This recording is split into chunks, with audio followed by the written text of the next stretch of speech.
So if you want to ask for any other board members who are present who weren't asked to vote, that would be a good way to do it. Are there any other board members out there that weren't asked to vote? Scott O'Connor votes aye. So Scott, what are you, would that be SJOCO? Yes. Okay, I'll remember that for next time, sir. Sorry. I don't know who 204822 is, and I don't know who VAAJK5 is. Okay. Maybe they're Russian bots. They haven't responded. Okay, very good. I'm VAAJK5. I apologize. This is my work computer, but I'm Scott Bonin. Oh, hi, Scott. Sorry. Hey, how you guys doing? That's all you're identified as on this, so. I know. Sorry about that. 204822 remains a mystery then. Anyway, moving on. Okay, so we're on to the next item on the agenda, which is the approval of the April meeting minutes. We did that. Does anybody have anything that they'd like to, any modifications they'd like to see to the minutes? No, the April, okay? And if anyone needs to see them, I can do a share screen if we need to review anything.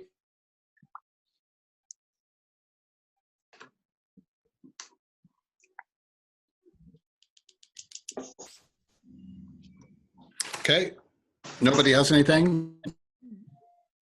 Well, then I'll make a motion. We approve the April meeting minutes. Second. Second. We have a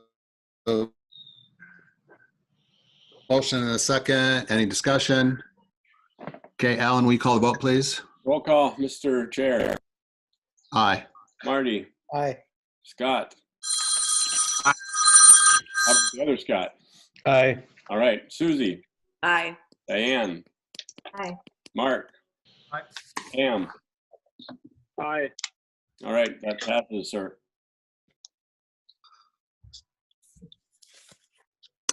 Okay, and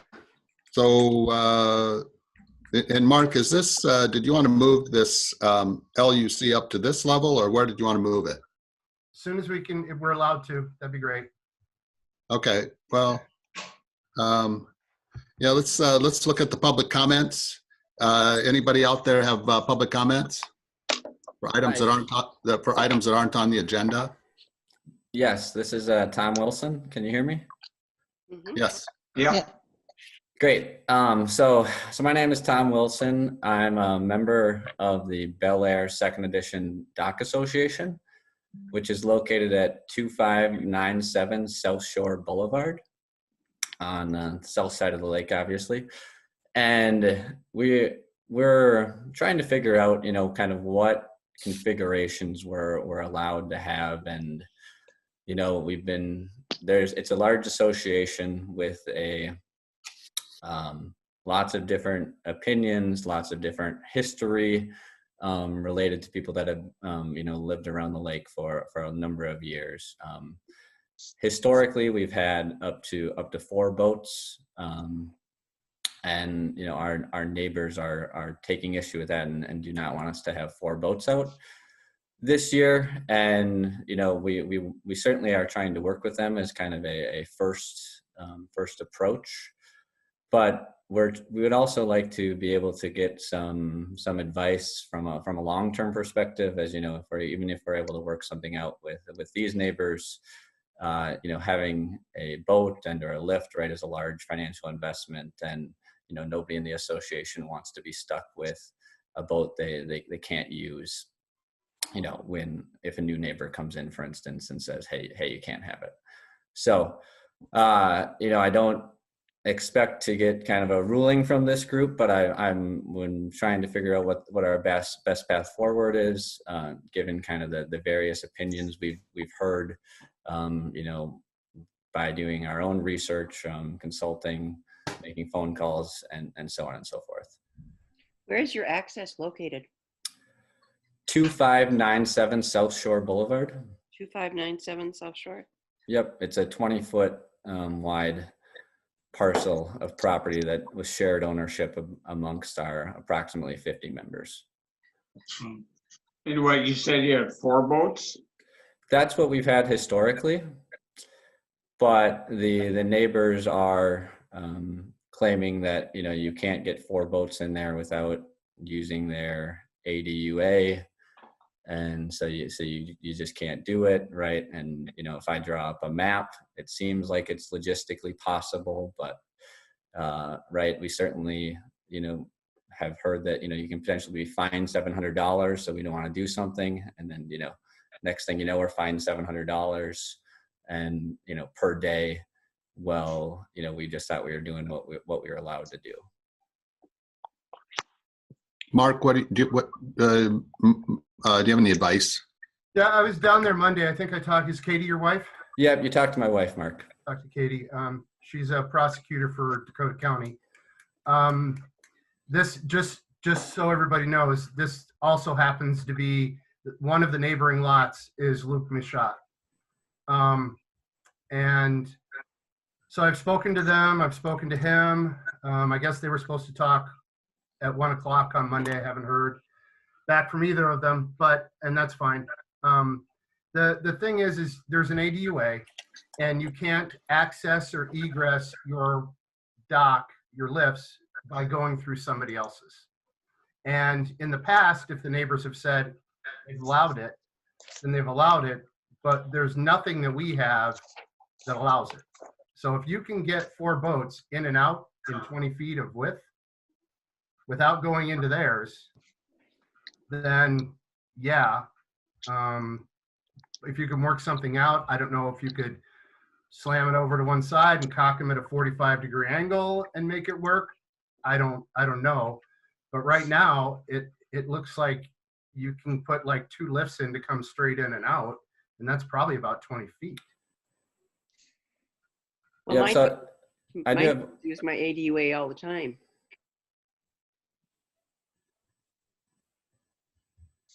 could you repeat that, Susan?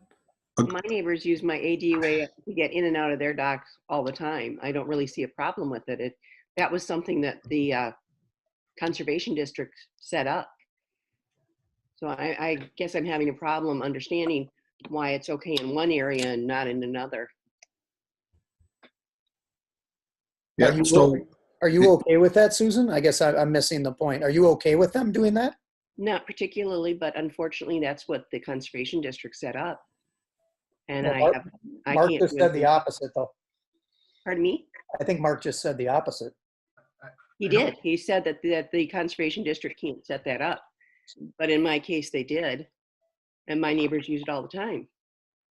I don't remember ever approving anybody to use anybody else's ADUA since I've been here. Well, the only way they get in and out is to use my ADUA, 20 feet of it. So Tom, do you have a dock in with 4 slips? Is that what you have in now?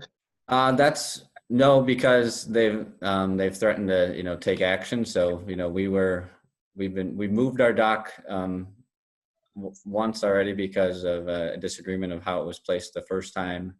So now you know, nothing's on anyone else's property, but, you know, we only have 2 lifts in there right now because we're just trying to make sure we do what's right and fair. You know, my interpretation is that we could slam a dock all the way to the side, but then I'm hearing, you know, hey, you've got to be 5 feet away, you got to be 10 feet away.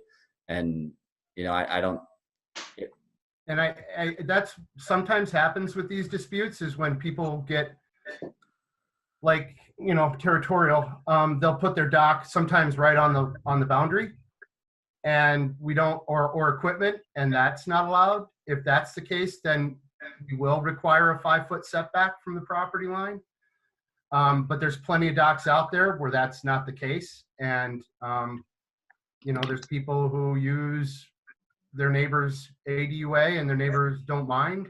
And there's people who put their dock right on the property line and their neighbors don't mind. But once their neighbors say something, we have to go back to our ordinance and say, well, here's the thing, structures can't be closer than 10 feet apart.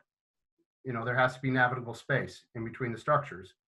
Yeah. So then in that case, we go, you go 5 feet this way, you go 5 feet this way. Okay. And that's where it's hard for me because it feels like that's an undue hardship. on us as we only have 20 feet. So if both of our neighbors were to do that, we would be left with 10 feet. And right, they've got, 40 and 70 feet. So You'd still right, have 20. no, but we could only use 10. Only use 10 for the 5-foot setback. No, Yep. no, your dock has to be set back 5 foot. Well, that's true because your equipment would be in the water at a 5 foot setback. You got 20 feet. It's not a lot.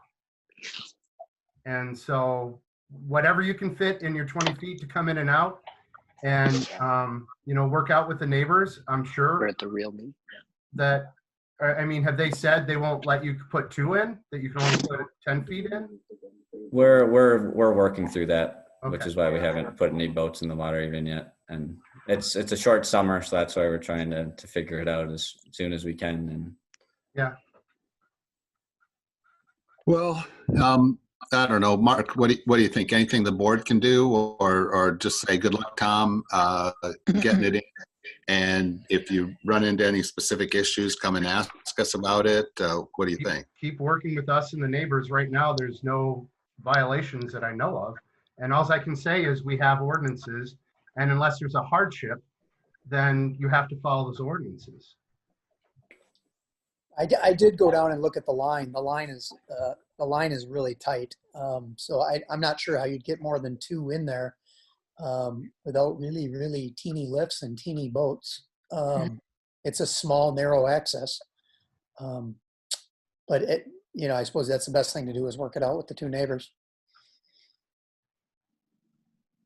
okay. Okay, well, that doesn't seem very satisfying, Tom, but that seems like that's where we're at. So I guess work with your neighbors, see if they will accommodate your, your use of their ADUA, and hopefully that works out for you. Thank you. Okay, so anybody else for the 15 Tom? minutes? Okay. Then we'll move on. So the next item will be the LUC report. LUC committee, Mark? So we met with Tallies, and we finally at the end pulled it all together. Part of it was me not understanding some semantics, but so what we looked at the DNR permit. The DNR permits allows for 50 in the water and 6 tiller fishing boats. Thank you. On skids. And then they also have rentals, so that's like canoes and kayaks and things like that. We're more worried about the actual boats. So and also they're at 340 feet, which we brought everybody back to 300 feet once we got above ordinary high water, which is the end of the actual ADUA only goes to 300, unless there's a variance for hardship, and with the low water, we gave them. But if you look at the map, on the top left are the aqua docks. So if we slide all the Tallies docks back another 40 feet, they're now directly across from those aqua slips. And this year, we're just going to give them, my proposal is to let them go with what the DNR allowed them, which is the 50 in the water and the 6 on skids off the water. And then we'll allow them a variance this year for the 40 feet. And next year, when they reapply, that we'll try to work it out between the neighbors. And that's what we approved at my LUC meeting, and I so move. Just could I have a little clarification here? Hey, excuse me. Hey, we're not going to take any input at the moment, if that's okay. Thank you. Okay, so we have a motion. Is there a second? A second. Okay, so a motion and a second. Any discussion? Am I able to talk? I'm not on the board itself. No, thank you. This is just amongst the board members. Thank you, Mr. Yeah. Yeah. Alan, can you put that back up, please?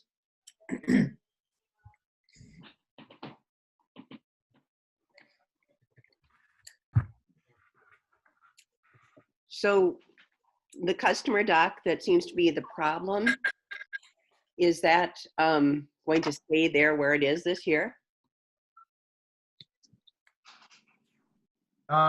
Where's the problem with the customer dock? That's the IGO dock up in the left corner. Oh, the aqua dock? Yep. No, I'm thinking of, it says customer dock. Yeah. Some Other use side. water Other access. side. Oh, It's the that's Steve's fuel transient. dock. Yeah.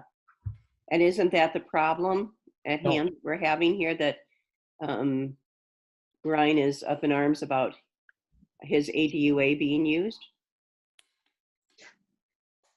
Well, they're using, what Tallies is using is the Whitaker ADUA, the Whitaker Street ADUA, which is the city. And the city manager was on our last call, and she seemed absolutely fine with it. If you see Well, that line there, just to the bottom of that customer dock, that's the Yeah. actual, where the Whitaker Street ADUA with the city, and then White Bear Docks. Okay. Well, when I looked at it, I mean, it looked to me like there was plenty of room for them to get in and out without using McGoldrick's Yeah. ADUA. And actually, if you look, it's Aqua and Tallies that are actually cohabitating, because if you look at the Aqua docks, there's no way they're getting in and out without using Tallies ADUA. True. Tallies is willing to allow them to do it. Okay. Okay, so Mark, just to clarify, are we doing what they're asking for, including a variance? Is there anything that we're denying in what your motion is suggesting? Yeah, so the DNR looks at boats a little differently than we do, and we mostly care about actual boats that are in the water. And so when they were applying for 65, I was assuming they wanted 65 boats. But the 19 extra are canoes and kayaks that are, see that says on the far left in the middle, it says platform storage. That's where they store the 19 canoes and kayaks. Okay. So we were like, that's fine. If that's what you're gonna do, as long as they're not boats there. Mhm. So it's 50 boats in the water and then 6 tillers on there.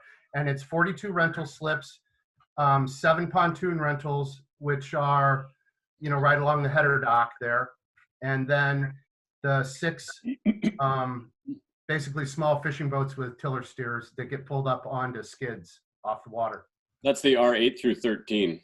Yep. So that's what was agreed upon in our LUC meeting. Okay. Oh, excuse me. So, any other discussion on the motion? No further discussion? No. Okay. So, Alan, will you call the vote, please? Happy to, Mr. Chair. How do you vote? Aye. Mr. Gans, Aye. Mr. Costello, Aye. Ms. Mahoney, Aye. Mr. O'Connor, Aye. Diane, Aye. Cameron. Cameron, you in with us? Cameron. Yeah, he's off. I just tried to unmute him. Anyway, we'll move along to Marty. Sorry about that. Hey. How are you Aye. back? How do you vote, sir? Yep. Aye. Technical Right. difficulties. Sorry. Happens to the best of us. Now Marty's gone, right? Anyway, Mr. Chair, you do have a majority, so Aye. oh, there's Marty's back. Marty? I'm eating dinner. Sorry. Aye. And did Mike, did you vote, Mike Prawn? I haven't yet. I'm voting So- aye. Sorry, Mike. The challenge with yours is, are you just showing up as a number? Is that how you're on the meeting? I can see myself here. He's I see you. 204. 204-822. Okay, that's you and then Mike. All right, so we got one from Mike. Marty, how do you vote? Aye. All right, that's all ayes, Chair. Okay. Mark, anything else on the LUC agenda? No, sir, thank you. Okay. So we're back up to new business. And we've had another person, Scott Bonin, that has requested to be on the LUC, and so I'm going to appoint Scott to the LUC. Thank you, Scott. If you're still on, congratulations. And you know when the LUC meetings are, so we'll be in touch. Thank you very much. And then the next, yeah, thank you. And the next item is discussion of wake boats and wake surfing guidelines. Scott Costello, do you want to get us going on this, or what? What do we think? I'd just like to have some discussion about this. Yeah, well, I just did a little bit of research. There was, I guess, a few things that I raised that would be interesting just as a matter of research. I guess the first is that there was a bill in the legislature that would prohibit big wakes within 200 feet of the shore. And I'm wondering, maybe I know, Alan, do you know how that bill wound up when they entered the legislature yesterday? I do not, actually. I was watching more of the fireworks than I was with the details, but I can certainly look that up and get that to you guys. It seems with everything that was going on this session, it could be very easily left in committee, though. Yeah, I mean, the most recent thing I could find online was from March. Yep. So I'm thinking it probably died.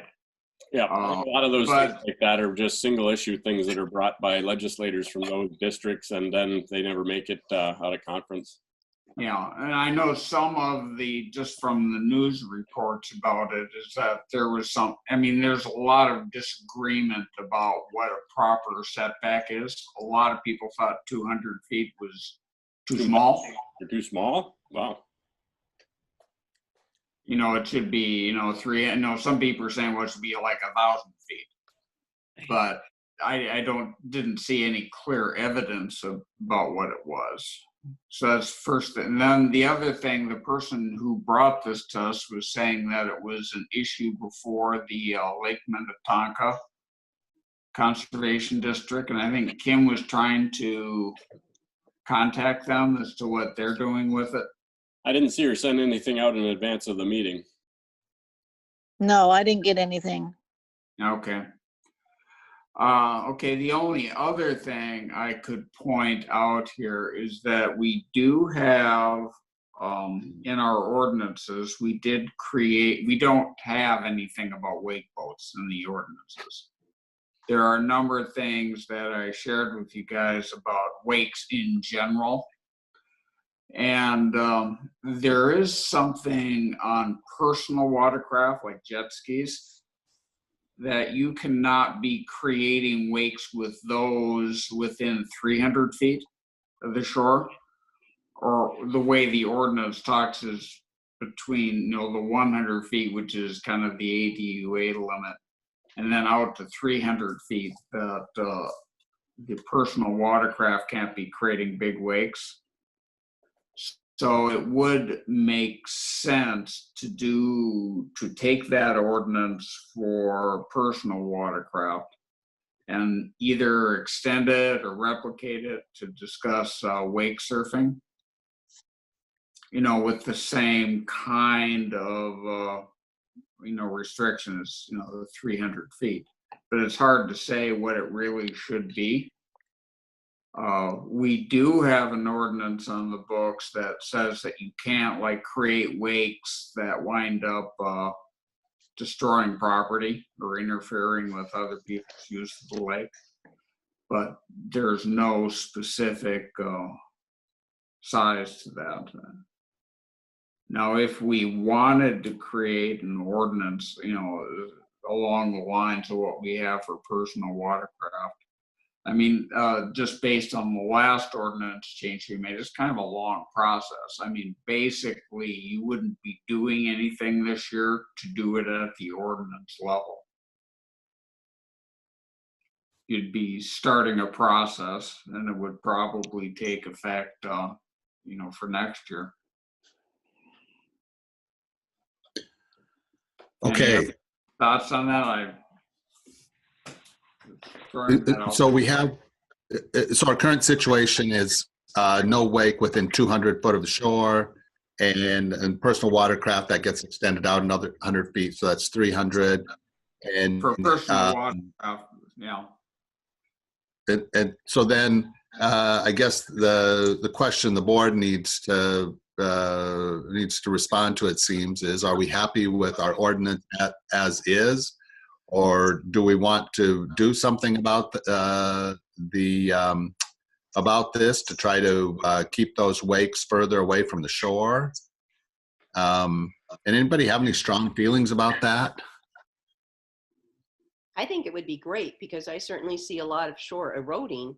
However, who's going to enforce it? I think the policy is good where it is right now. And the reason I say that is the ice does more damage to the shore right now than any of these waves could do. So if you're being affected by the ice, which I had a bunch of landscaping get crumbled. You know, sure, some more of that can happen from waves, but most of that's going to happen from the ice. So unless you're going to, you know, start delegating what the ice can do, I don't think we should be delegating what the boats can do. 200 feet is good. Yeah, my biggest problem with these guys is if I'm fishing or just sitting out there anchored somewhere and they come blasting by me 50 feet away and I just get rocked. And I think they're not supposed to be doing that either. But to Susie's point, how is it? It's not very enforceable because unless the sheriffs are out there and see it, they can't do anything about it. Okay, so we will we'll table this for the moment, and if somebody wants to bring it up at a future meeting, if we hear about a lot of issues with wakes, then we will bring it back at that time. It is nice to create a record, so perhaps as a matter of public service, making sure that people, when they do get rocked, as Mark calls it, they need to call a sheriff so they know what to look for when they're out on the water. So if that's a problem, if that's, you know, it's like speeding down the street, people call, and that's what speed enforcement is. So if that's really what's going on, then we have to tell the law enforcement folks to step up, at least giving warnings, if not tickets, for that stuff. Sure. You don't see any action that the board needs to take at the moment, though, do you, Alan? Well, the problem with, what's the old expression, right? When you outlaw guns, only outlaws have guns. You know, if you just make it a farther out restriction, the people that are going to do that are going to do it anyway. So, like I said, I think if the word gets out that white bear is just not that much fun to wake surf on, then there will be less of it. So a couple of tickets have to get issued, and those crowds are pretty tight, and it becomes self-correcting once some enforcement happens. But if everyone just salutes them with a finger and goes about their business and ignores it, they never get caught, so they keep doing it. So, okay. The other thing, Brian, is most of the, you know, I'm at least relatively familiar with the Matamidi side of the lake and who owns which wakeboard boats, because my kids are out there a lot.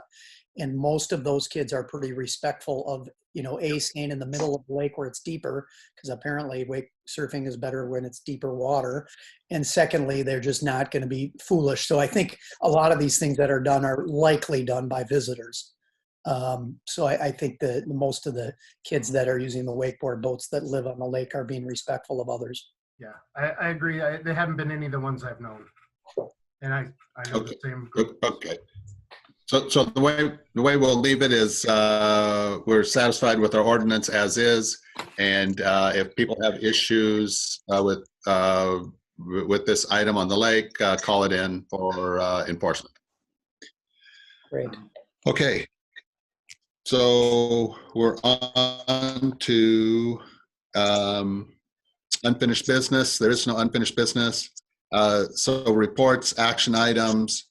The first one is executive committee, and we did have an executive committee meeting, and just a couple of items that both are on the agenda under different areas. But one is relief for member communities on the assessment, and then the other is study for Commercial Bay. And the study for Commercial Bay is here. So. So our idea is that the board should investigate a study of the Commercial Bay to see if we can come up with some some firmer footing for establishing the number of slips in Commercial Bay. That it seems like it's a Lake Quality Committee item. But I haven't talked to Mike about it, so I'll just let you know that that's something that the executive committee talked about, and our plan is to bring that forward, try to get some movement on it this year, and then do the actual study next year. Any questions on that? Brian, would that be like the study that was done in 2005? Recommending how many slips were available? Yeah, I think that the board would have to decide that, Susie, but I think generally like that, I don't, at least what I'm seeing or what I'm envisioning would be not a lake-wide study, but a Commercial Bay focused study. And we would have to, as a board, would have to outline what it is we want. Do we want to know how many slips are best for Commercial Bay? What are pollutant levels of things that might be associated with having a lot of people in a small area? Things like that. And I don't know the answer to all of those things, but the board would have to get those things down on paper so we can go out and ask qualified firms to give us a cost to do that work. Okay. Okay, so what would be the next step? Well, the next step is to figure out where something like this would lie. And if it's the Lake Quality Committee, then it's the Lake Quality Committee. And then I think it's coming up with what I think of as a scope of work, something that identifies what it is the board's after. And so that would be something that the Lake Quality Committee would develop and then bring to the board, and the board would look at it and say yes or no, or I'd like it better this way or that way. And I don't think it has to be just the Lake Quality Committee. I think we could have people help as people are interested. But how about if we do this? How about if between now and our next meeting, our June meeting, you let me know if you're interested in helping with something like that at a committee level. And then I'll also, between now and then, I'll have a conversation with Mike about how he sees this work getting done with the Lake Quality Committee. Okay, good for that for now? Mm-hmm. Okay. Okay. Okay, so we're on to the lake, to the next item, which is the Lake Quality Committee. Mike. Thank you. I'm hear you talking about me, so I better say something. Yeah. The weight level is 925.08. Again, 925.08. And that's about the same as last year. The lake temperature is 58 degrees.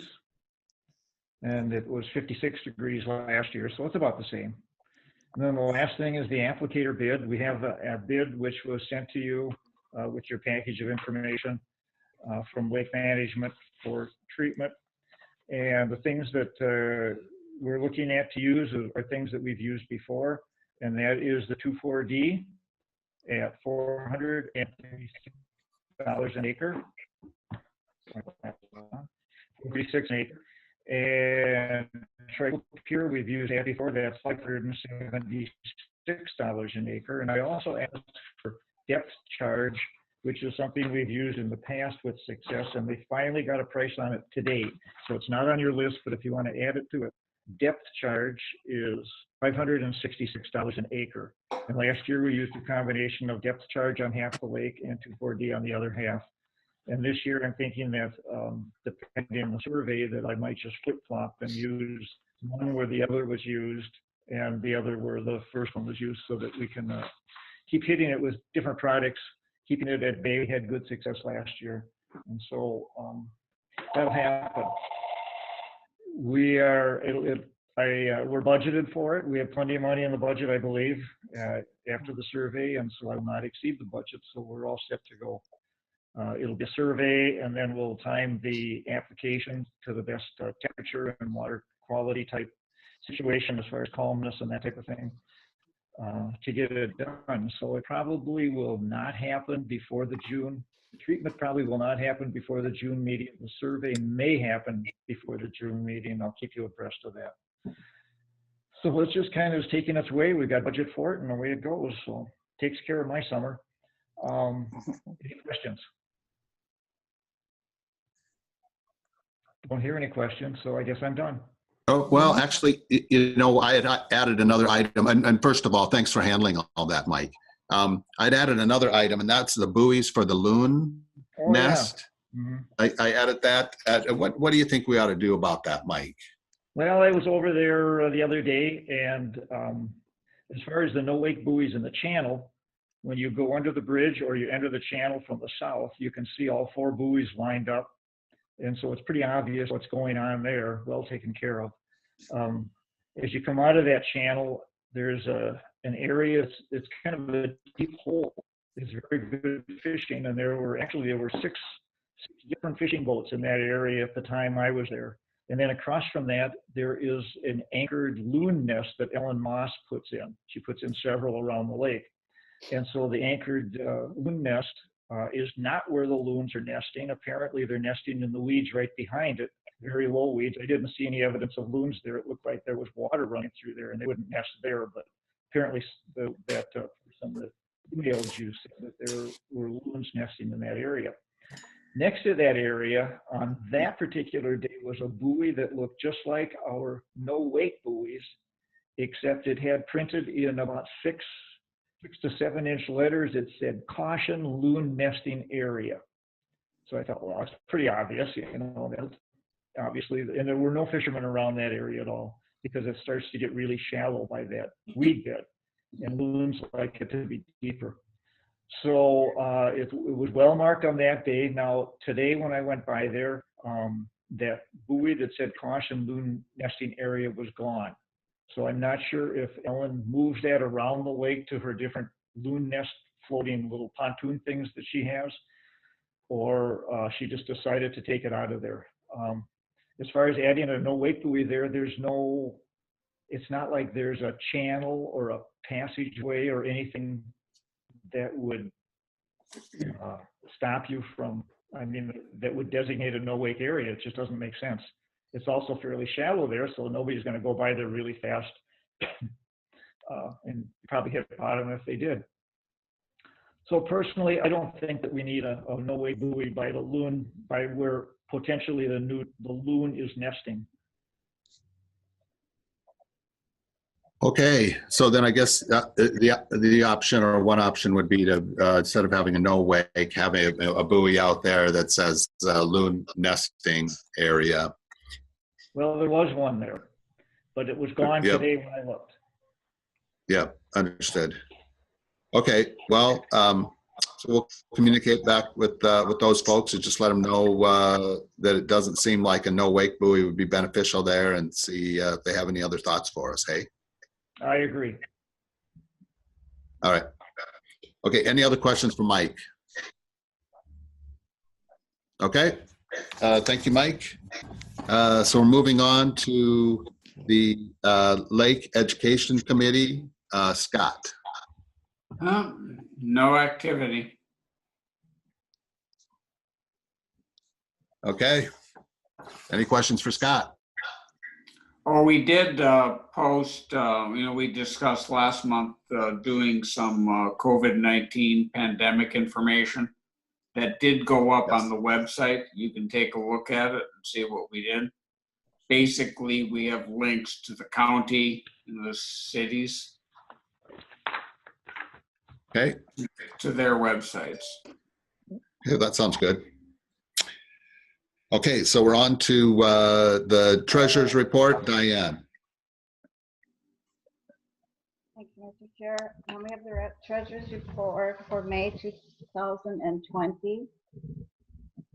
I would like to make a motion to approve checks 4638 through 4642. Second. We have a motion and a second to approve those checks. Any discussion? All those in favor say aye. Oh, I'm Aye. sorry. Sorry, we'll let Alan. Alan, can you call the vote, please? Happy to, sir. Mr. Chair, Aye. Mr. Costello. Scott, Aye. Susie, Aye. Mr. Peranto, Aye. Mark. Aye. Brian, I guess I got you. Diane. Aye. The problem is everyone skips around on my list as they say aye, so it makes the list on my computer jump around a little bit. Scott O'Connor. Aye. And I don't think I missed anyone. Aye. Cam, Aye. Cam, there you and go. Marty. And Marty. Marty. All right, thanks. That's all ayes, sir. Okay, thank you. Diane? Thank you. Next, we have the budget for 2021. I'd like to go over the budget, but is that going to be something that all of you can do without a printout? What are you thinking? Alan, can you put that up on our screen or not? I'm just about to try and find it here in our agenda packet so I can do exactly that. Great. Yeah, this is, in case it's helpful, Alan, this is what we're after here, hey? No, I've got it. Yeah. Perfect. Way to go. Oh, nice. Does that work for everybody? Very nice. Just tell me when you need me to scroll through it, Diane. Okay. So why don't we start with 4150?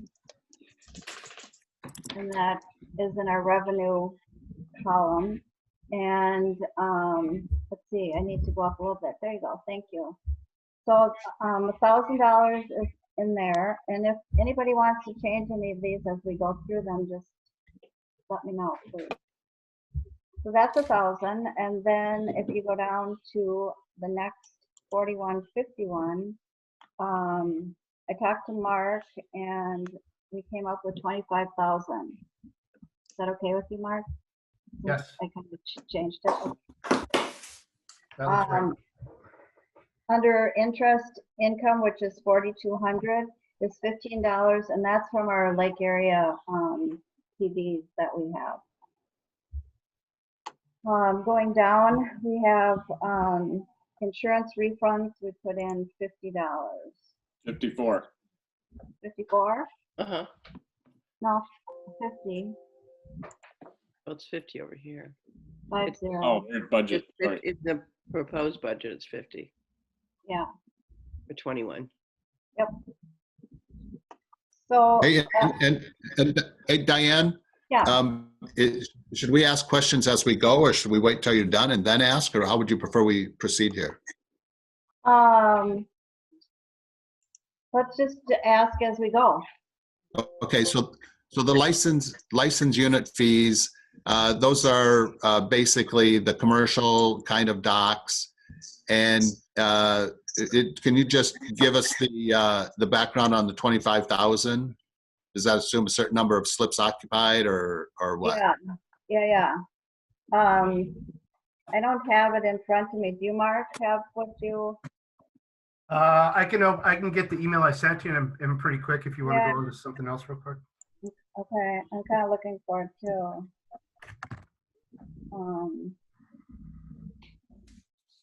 Okay, so I found it. So we thought about Docks of White Bear, 225 slips times. They actually come out to be 11,375, and then Miso was 625 with their 10 slips. White Bear Boat Works is 1,125 for their 160 slips. The VFW is 1,525 for their 28 slips. And we didn't have tallies in at the time because it wasn't approved. So then I just added in some for tallies and came up with the 25,000. Okay. How much more specific would you like that to be? No, I think I think that's good for me. Anybody have any other questions up to where Diane's at the moment? Yeah, I just figured out tallies for what we voted on tonight. It's $2,925 with their $125 application fee. Okay, so $2,925. okay.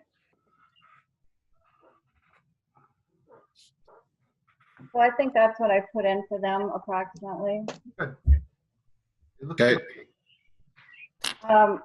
So that brings our total of revenue without the communities to $26,065 projected for 2021. Okay. Okay. So then going down into our expenditures, starting with 6010, we have the water patrol costs, 4,920, and you can see the breakdown there. Next one would be Eurasian Water Milk Oil Treatment, 6034, and that's $32,000, which Mike requested. The next ones are pretty much all of the ones he requested. So 6036 is the plant survey for Eurasian, and that's 3,500.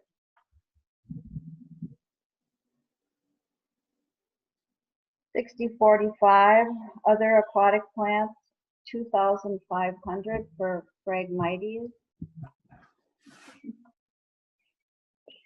6050 is 2,500, and that's actually for the website for education. So that's under Scott's, and that was his request.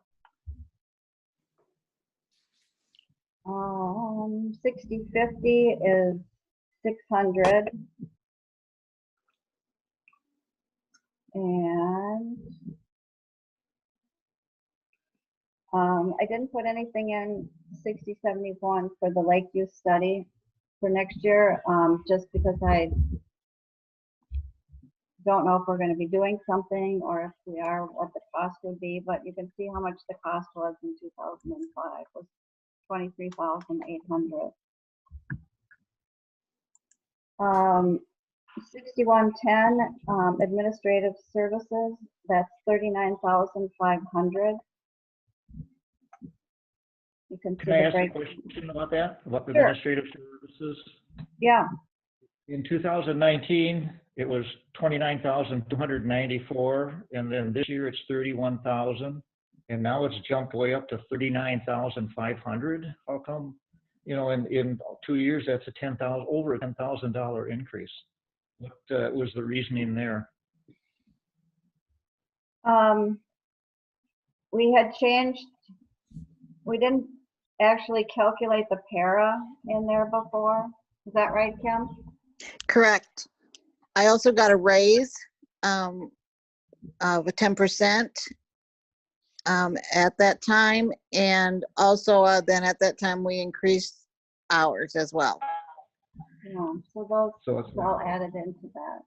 Yeah, and I think part of it, Mike, is that Kim got a raise kind of mid-cycle, and so that raise came out of the reserve fund, Yeah. and Correct. so It was in August of last year.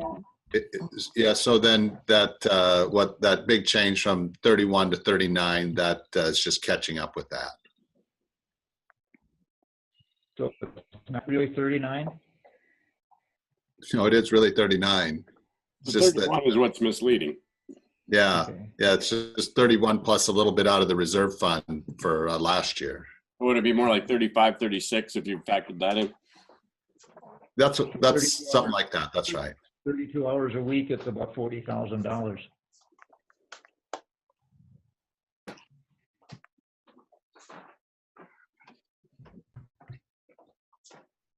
Okay. I don't know, Mike, do you want to do something with that, or should we just keep moving, or what are you thinking? It just seems like a big jump to me, but I guess I don't know all the numbers aren't necessarily there, but to have a $10,000 raise over a 2-year period is a pretty good job. Okay. Diane, Up. keep going. 6111 is 100. And 6113 is 2,500. 6120 for our legal expenses is 12,000. Next page for me. Insurance premiums 1,200. 6140.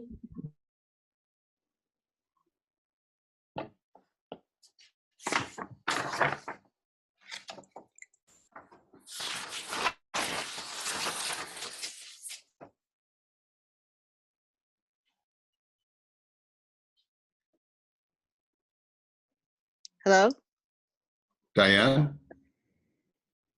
Diane? Can't hear. Oh, lost her. We see Well, if we she's could- around. I also thought, until Diane comes back, I thought of something else, Mike, that might help you understand some of the increase in that administrative number. As also, we got rid of Courtney, who used to be Mary something. She did all the bookkeeping and the QuickBooks and all of that when I came on. And so we've saved thousands of dollars each month from that as well, which increased my hours a little bit, but we also then no longer have to pay outside fees for that. Okay, so Kim does that now. Yeah, I do all of it now. Yeah. So I'll just keep going with Diane's numbers until she can get back in here. But basically, you can see we have some additional expenditures here, insurance premium, professional services, and that's got an audit calculated in there. It looks like it, if I'm seeing that right. Yes. And then- Next year will be audit year. Yeah, and then office rent is what we pay the city of White Bear, and then software, that's for software licenses, I assume, Kim. Yes. And then yeah, I'm trying to, so then some copy, postage, telephone costs that we pay the city. $2,000 for membership, seminar subscription, and $600 for what we used to do, meeting cable cast, and now I guess we just have the audio out there now. Yes. Kim, do you know what the $2,000 for membership seminars?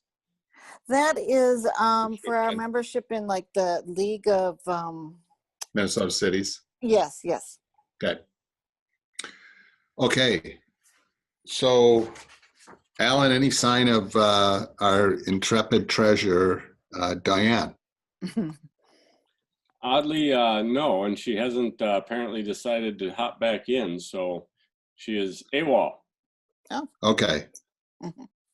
So, so I guess looking at the budget, the what Diane did and Kim is they looked at the projected 2021 budget revenue and expenditures, and you can see at the bottom of the second page they made those equal. And the way they make those equal is they adjust the income that we get from the city, or the revenue that we get from the cities. And so if I'm looking at this correctly, in 2020, we asked for 70,500, and in 2021, we're asking for $89,025. So we've gone up by about $19,000 or so. Correct. In the apportionment of the from the cities, or the assessment from the cities. Yes. Okay, so it's May, and what we will do is we will vote on this in a final way at our June meeting. And so are there any questions that anybody has about any of those items that we should discuss now? And we can discuss again at the June meeting. You know, that opportunity will still be there. But if there are things that we can hash through now, that's good. Good. Anybody have anything they want to talk about regarding the budget? I have a question. Sure. Mike. The increase, well, we have to decide on the increase if we make any of that out of the general fund or send it all on to the cities. And then the other thing that we talked about a while back and haven't talked about for probably a year or more was what was the carryover? We don't know what the carryover will be for this year because obviously there's a lot of year to go. But what was the carryover from 2019? In other words, what did we budget and did we spend it all or did we not spend it all? And that if we did not spend it all, then we potentially over collected a little bit. That would be used to reduce future budgets. I don't think we collected last year. I don't know. Yeah, we didn't. Skipped it. Truth- Didn't we skip yeah. the assessment? Oh, wait, Bring down the reserve. 2019 we didn't. Oh, okay. Right, 2018, we did not collect in, we Okay. did not bill them, so, Okay, and for, But that's not really the question. The question oh, was, sorry. did we spend 100% of the budget or 110 or 90% of the budget? So I think, and I don't know the answer to your question, Mike, but maybe we can add this into the discussion as well. And that is the fund reserve. And, you know, I think as of the end of 2019, our fund reserve, and do you know that number off the top of your head, Kim? Was it like 148, something like that? I don't, I'm sorry. It seems like Okay. it's maybe 145, but I'm not sure. Yeah, so, and I think, well, our policy that we established is 150 to 200,000% of our 200,000. 150 to 200%. And so, you know, if our budgets, for talking purposes, let's just say 80,000, you know, that would be around 140 to 160,000, something like that, 130 to 160,000. So we're within that. And Mike, you know, you kind of broke up, at least to me, but what you were saying is that you want us to talk about dipping into the fund reserve to reduce the amount of assessment that we apply to each city. Is that what you were thinking, Mike, or what? Well, that's one of the questions that we asked that, you know, we can ask ourselves, do we want to do that? And the other was, the reasoning was, if we didn't spend all of our budget in this case, it would be 2019, because we don't know what 2020, how we'll spend that, is if we didn't spend all of our budget, then how much was left over that we'd planned to spend but didn't spend, and that went into the general fund? And would we use that to reduce the money needed for 2021 budget? Yeah, so I think that I think it's really hard to answer your question there, but I think where we get a snapshot is December 31st, 2019, or December 31st, end of the year. That shows us, because by then we've taken in all the revenue we're going to get in 2019, and we've had all of our expenditures that we're going to get in 2019, and that amount was, again, something like 145,000 is what we had at the end of 2019. And can I just build on what you're thinking, Mike? I'd just like to offer something up. You know, first off, I'd like to offer up that we should discuss, and this is kind of maybe where Mike's going, if there's an opportunity for us to reduce the assessments to the cities, even if we dig into our fund reserve a little bit. But one way that we could do that is that, as it turns out, Mike, and Kim, you correct me if I'm wrong, but none of the cities have paid their 2020 assessments. And is that correct, Kim? That is correct. So, so we have an and they'll be paying those, let's say, any day. And Yes. we have an opportunity, knowing what was in our fund reserve for at the end of 2019, maybe using some of that money to reduce their assessments that are due now. You know what I'm saying? And so, and we would have that opportunity each year, really. You know, after December 31st, we would know what the fund reserve was, and we could revisit Mhm. on the assessments, because the cities don't pay them, you know, let's say before Right. March 8th. That's true. Okay, that's not exactly what I was getting at. Hmm. I will have to explain myself better at the next meeting. Okay. Well, so I would like to raise that point. This is one of the things that I added to, and I assume Diane's not back. Is that right, Alan? I was about to say, Mr. Chair, she did come back on, so she should be there. Diane? Oh. Yeah, I'm here, Good. sorry. Go ahead. That's yeah. So Diane, we worked our way through the rest of the budget, Okay. and talked about how we'll vote on it in a final way in June, and then we talked for a bit about the assessment. Sorry, are there any changes from where I left off? No. My computer shut down? No. Yeah. Okay, Yeah, nobody offered any. okay, thank you. And so the assessments to the city, the cities, you know, we have a fund reserve of something over $100,000 at the moment, probably. And I would like to see what people think about reducing the 2020 assessments amount by something like 30%. Which, if I do the math right, is about $21,000 that would be spread out amongst the 5-member communities. And Which one, Brian? The 2021 amount reduced No, the by tw- 30%? the 2020, the ones Oh, that they're 2020. about ready to pay. The ones that haven't been paid yet. Okay, gotcha. Yeah, that they're about ready to pay, and Mhm. so that total was $70,500 in our budget. Yes. So 30% of that, hopefully that's around 21,000. Mhm.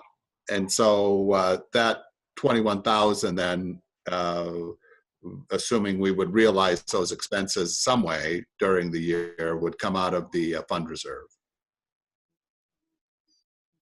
So that would bring the fund reserve down to what, at 124?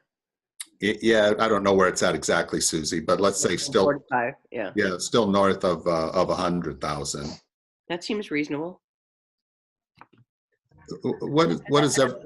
As of May, our fund balance is $123,276, but that's without income and any expenses, a lot of big expenses going out for the year yet. And we wouldn't dip into the fund reserve unless we needed to, you know, so somewhere later in the year. Right. Where do you, Brian, where do you come up with this 21,000? How did that number come to be? So what I did, Mike, is I took 70,500, which is the total for the cities in 2020, is what we had projected, and multiplied that by a point. Well, I did 0.3, 30%, and that's 21,150. So that means if we, sorry. Why would you want to do that? Just because we have a fund reserve, and I think we could do it and not hurt our fund reserve. And at this moment, it seems like it would be good for us to ease the burden on the cities as much as we can. You know, their revenues going through the floor as well. So that's really the motivation, Mike. Okay.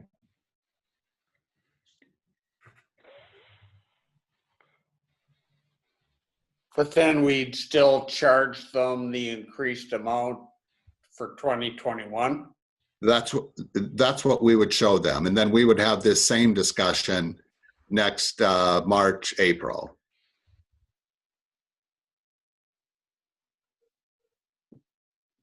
I was thinking that we would charge them the regular amount like we had planned to do. and then go back and see what we didn't spend in 2019 and apply that to the increased budget for 2021. I'm pretty sure we did not spend all of our budget. So that's what I'm trying to explain.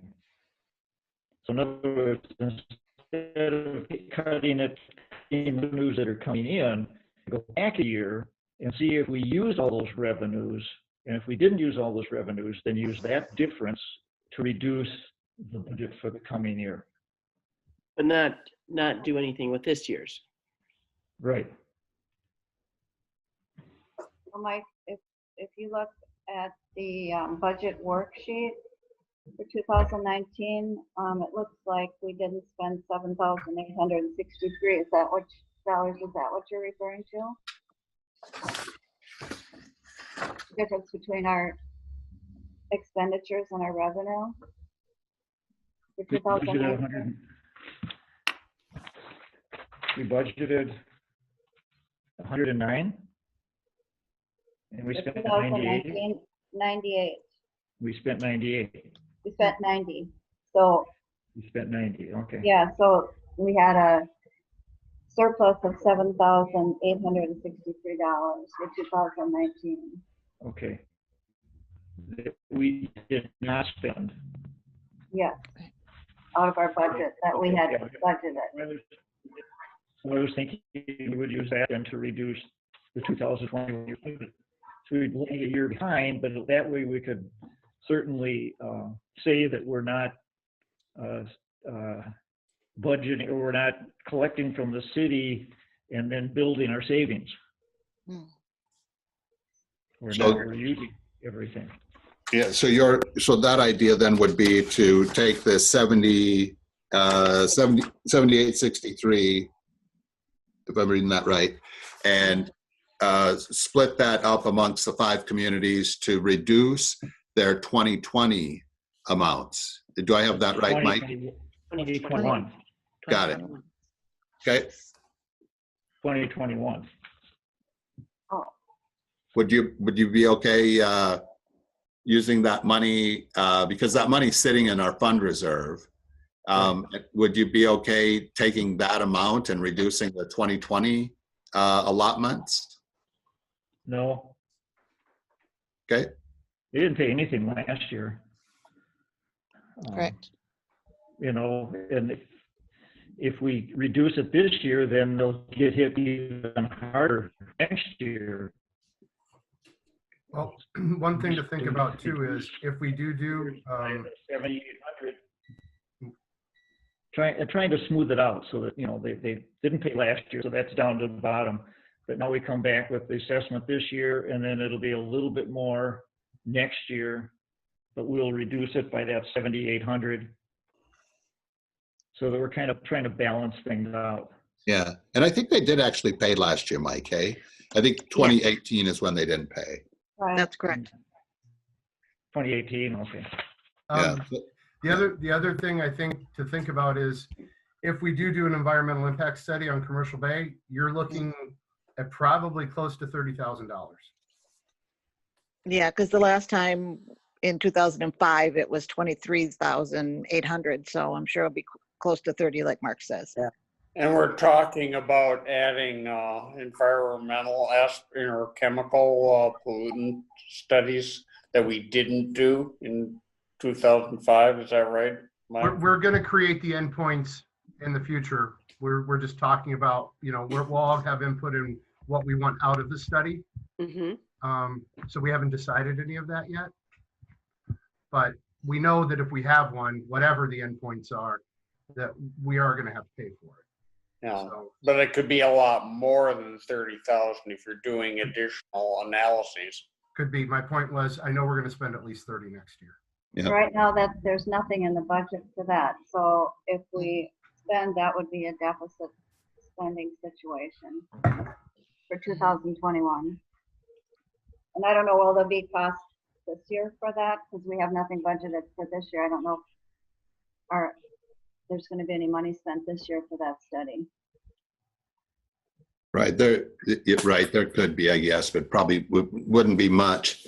Okay, so, so we had some discussion about, that I raised, about 30%. I'm not going to make a motion. Anybody else out there want to make a motion around that? Otherwise, we'll move on. Okay, so. Just one other, I'm sorry. One other thought is, we have a $50,000 deduction on our insurance if there ever was any litigation against the board. So that's just another thought of money that we would need in reserve. Yep, sure, understood. Okay. But Ryan, It's Brian, Susie? is it possible to use that amount of money that wasn't used in 2019 to put towards that study for 2021? So we would reduce it by $7,000 plus instead of giving it back to the communities? So, you know, I think that'd be an option. I think with Mike's idea, a decision doesn't have to be made at least until our June meeting when we finalize the budget. And so I would say let's wait and have that discussion then, because that'll impact the amount of assessment that we're asking each community for in 2021. Mike, if you're okay, if we just raise that item again at the June meeting. Sure. Okay. And Susie, you know, obviously to your question, that's something that could be brought up anytime. You know, how if people want to use the reserve fund, people can bring up ideas for that anytime and let the board make a decision one way or the other. Hey. Okay. Okay. So anything else for you, Diane? Nope, thank you. Okay. I'm sorry, I disconnected. Oh, no, that's right. Okay, so we're on to the board council report. Alan. Thank you, Mr. Chair. Got a BWI last month. Of course, with the courts being shut down, there's no dates really being given as far as processing through the court system. That was on the Ramsey County side of the lake. Obviously, last month was our Zoom meeting. I believe that got properly transmitted through the Cable Commission group. I didn't hear any complaints. I sent a rather large file over to them, and I guess that went off without a hitch. So this process, Yeah, it got loaded on the website and it was good. Yeah, because that's how I took the minutes, was off of that. so it worked. And so thank you all for being so good and probably feeling native to Zoom now, but last month was a little different. So with that, I'll be able to maybe tell you a little bit more about activity on the lake when some of these citations actually start coming to me, because like I said, they're not even getting really filed right now because the doors aren't open yet. That's going to be presumably lifted by the chief judge as soon as the governor lifts stay at home and things of that nature. But so long as there's basically a 10 or less in a room order out there, the courthouses generally aren't open at all. So. Okay, any questions for Alan? Okay, thank you, Alan. So next item on the agenda, item 9, announcements. Kim? Nope, I don't have anything. Okay, so next item is adjournment. I'll make a motion to adjourn. Second? Okay, we have a motion and a second. Any discussion? Okay, Alan, will you call the vote, please? Yes, I will, Mr. Chair. Aye. Diane? Aye. Susie? Aye. Mr. Peranto? Aye. Mark? Aye. Scott Costello? Aye. New Scott? Aye. Susie? I already did. Oh, Aye. to the bottom, sorry. Marty? Aye, aye. All right, I think that's everybody. Oh, Cam? Aye. All right, I think you've had an adjournment, Mr. Chair. All right, thanks, everyone. We'll see you again.